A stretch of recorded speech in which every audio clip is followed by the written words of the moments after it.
Olá pessoal, professora Laísla aqui, estou escondidinha no cantinho para melhor visualização do conteúdo para vocês, tá? Mas eu estou acompanhando aqui junto com vocês. Solicito que vocês peguem um caderninho de anotação para estar colocando os pontos mais relevantes dessa disciplina, que é a clínica médica. Espero também que vocês tenham visto o meu vídeo de apresentação, onde eu falo o motivo pelo qual o vídeo está voltado apenas para o slide, né? Que eu acho melhor até para vocês acompanharem, né? Conseguem ver nitidamente o que está em cada conteúdo do slide. Ok? Então vamos lá. Na clínica médica a gente vai falar sobre diversas patologias do sistema respiratório, endócrino, circulatório. Aqui a gente vai iniciar falando sobre o sistema respiratório, né? Pulmões e as vias respiratórias, laringe, traqueia, bronco e bronquíolos. Essa é mais a parte anatômica, né? O foco dessa disciplina são as patologias. Mais uma vez aqui o pulmão, né? Sobre o pulmão direito, que é ligeiramente maior e tem 3 lobos. Pleura, pulmão esquerdo, fala um pouco do diafragma. Vias respiratórias, laringe, traqueia, brônquio. Aí são as nossas parte anatômica, fossas nasais, boca, faringe, laringe, traqueia, diafragma. E aqui uma imagem ilustrativa da nossa inspiração e expiração. Na inspiração, sabemos que é a contração do diafragma dos músculos, dos músculos intercostais, vocês estudarem anatomia, quais são esses músculos. O diafragma baixa, o externo e as costelas levantam, os pulmões vão dilatar, consequentemente aumentando o volume, diminuindo a pressão do ar intrapulmonar, o ar entra até os pulmões. Na expiração é o contrário, o relaxamento do diafragma e dos músculos intercostais. O diafragma sobe, o externo e as costelas retraem-se. O pulmão contrai-se e diminui de volume, aumentando a pressão do ar intrapulmonar e o ar sai dos pulmões. Por que devemos inspirar pelo nariz? Então vamos lá, ao passar pelas fossas nasais, o oxigênio ele é filtrado, então o nariz possui pequenos pelos, o ar é aquecido, as fossas nasais são mais irrigadas por sangue, o que aquece o ar, e o ar é umedecido, então existe bastante umidade nas nossas fossas nasais. Vamos entrar então no nosso foco da disciplina. Vamos falar sobre o sistema respiratório e as patologias nesse sistema. Então, o sistema respiratório é um conjunto de órgãos responsáveis pelas trocas gasosas entre o organismo e o meio ambiente. Então, a gente vai iniciar falando sobre a dispneia. A dispneia nada mais é do que a dificuldade de respirar, tá, gente? Então, quando vocês tiverem a disciplina de terminologia, vocês vão entender que toda vez que falar de dispneia significa dificuldade de respirar, uma condição normalmente relacionada com doenças cardíacas e respiratórias. Então, não somente a dispneia vai estar presente em paciente com alguma patologia respiratória, mas também em patologias no sistema circulatório. Então, o que o paciente apresenta? É uma sensação de falta de ar, é o principal sintoma da dispneia e que também costuma ser durante o sono, fazendo com que a pessoa acorde com a sensação de sufocamento. Quais são os fatores associados? Aí a gente vai investigar o paciente, acompanhado de tosse. Quais as atividades que desencadeiam essa dificuldade de respirar? A nossa anamnese, o paciente há histórico de doença pulmonar na família, tabagismo. Quanto à importância, a gente vai identificar embolia pulmonar, o IAM, que é o infarto agudo no miocárdio, uma insuficiência respiratória aguda e etc. Então, a gente vai buscar no paciente, além da nossa anamnese, fatores associados. E a importância dessa investigação vai trazer para a gente um diagnóstico possível para estar tratando. Dor torácica também é uma queixa comum em pacientes com problemas respiratórios, com doenças respiratórias. Ocorre devido à inflamação, ou uma atração das estruturas contínuas, notavelmente a pleura parietal, as artérias pulmonares, os grandes brônquios, a traqueia e o mediastino. Qual é a nossa anamnese? A gente vai perguntar se o paciente tem histórico de tabagismo, uma exposição ambiental, se o paciente teve alguma lesão, algum trauma, né? Então a gente investiga o paciente. Quanto à importância, então a dor torácica na doença pulmonar, ela é sentida do lado aonde está a doença, mas ela pode irradiar. Dor aguda e persistente pode indicar câncer do pulmão, gente, mas isso é bem notícia Google, né? Vocês precisam procurar o pneumologista, procurar um médico e entender e fazer vários exames para fechar esse tipo de diagnóstico, tá bom? É só uma sugestão de patologia. Então, a gente precisa identificar a dor, né? Quando a gente fala de infarto, o paciente tem uma dor que irradia mais para o lado esquerdo do peito, o coração, né? Então tem gente que às vezes chega com dor, tô com dor no peito, vou infartar. Não, a gente precisa saber se realmente é um IAM ou se o paciente está com tosse, né? O que está fazendo ele ter essa dor torácica? Tosse, né? A gente vai investigar no paciente, né, para saber se há alguma alteração no sistema dele respiratório, se essa tosse ela é seca ou é produtiva. O que seria uma tosse produtiva, gente? É uma tosse com secreção. Então, nesse caso, qual a consistência dessa secreção? Tem odor? Qual a quantidade? Qual a coloração do escarro, né? A gente vai ter várias opções, se é uma pneumonia, se é uma tuberculose. Então, a nossa anamnese também, novamente, a gente vai perguntar ao paciente se houve uma exposição ambiental, ou até mesmo a poeira, se teve algum diagnóstico prévio de doença pulmonar, tá bom? Quanto à sua importância, tosse seca e irritativa pode indicar uma virose. Tosse noturna alerta para insuficiência cardíaca esquerda ou até mesmo asma. Tosse associada à ingesta de alimentos indica problemas para a aspiração, né? Nessa situação podemos ver que o paciente possa broncoaspirar. Tosse ferruginiosa indica pneumonia bacteriana, né? Que aí tem um escarro rosa ou espumoso que indica um edema pulmonar. Gente, isso são indicações, né? Não quer dizer que só porque você está com uma tosse noturna pode você estar com uma insuficiência cardíaca, não é bem assim, tá bom?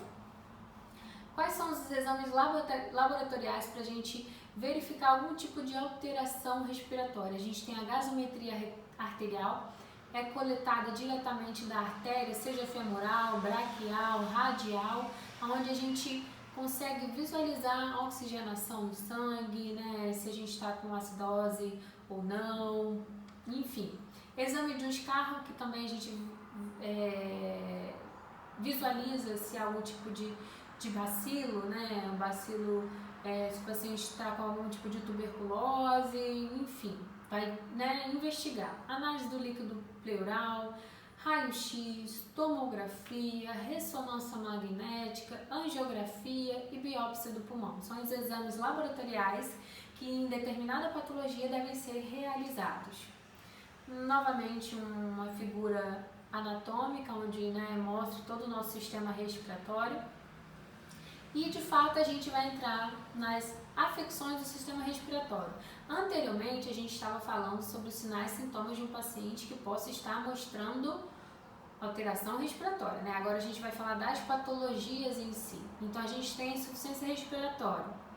O paciente que apresenta insuficiência respiratória é quando, numa situação em que o indivíduo não é capaz de manter os níveis de oxigênio e dióxido de carbono, ou seja, DO2 e CO2 no sangue, dentro dos parâmetros respiratórios normais.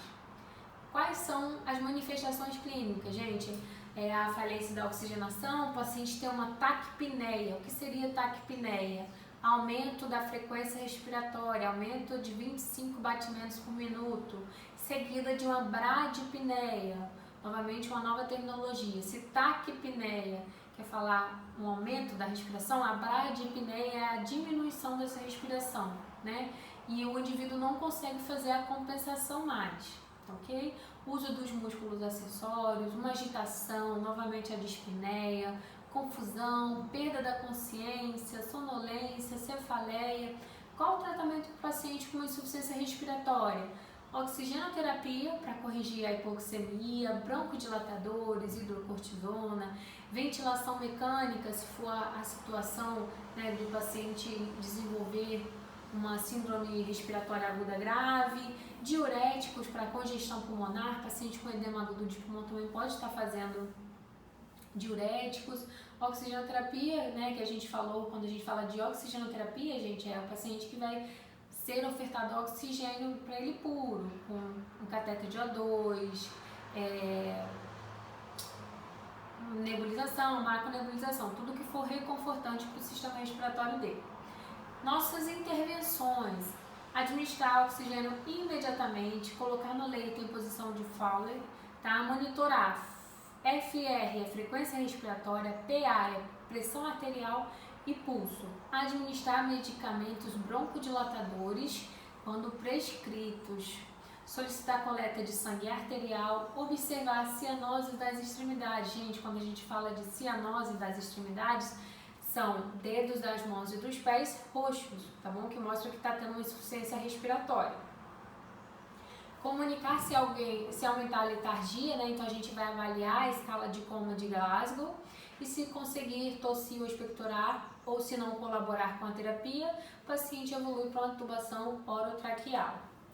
Aqui a gente fala sobre a bronquite, muito conhecida também entre a gente, que é uma doença respiratória, né, e é caracterizada por um muco que reveste os brônquios, né, nossos tubos respiratórios, e levam ar até os nossos pulmões.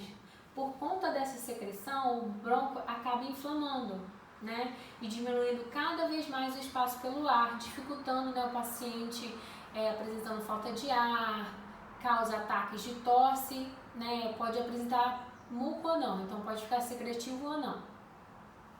Manifestações clínicas: febre, taquipneia, cansaço, tosse produtiva com secreção purulenta e a dor torácica, que a gente falou lá no início, sinais e sintomas de um paciente com alguma alteração respiratória. Tratamento: esse ATB significa antibiótico-terapia, tá bom? Por 7 a 10 dias, gente, isso é conforme prescrição médica, a gente está dando uma base. Broncodilatadores, tratamento sintomático de febre e da tosse. Nossos cuidados: evitar irritantes brônquios, desobstruir vias aéreas superiores, proporcionar um ambiente limpo e arejado, administrar medicações conforme a prescrição médica do paciente, colocar o paciente, né, em nebulização, observar os parâmetros respiratórios dele, ficar de olho nesse paciente.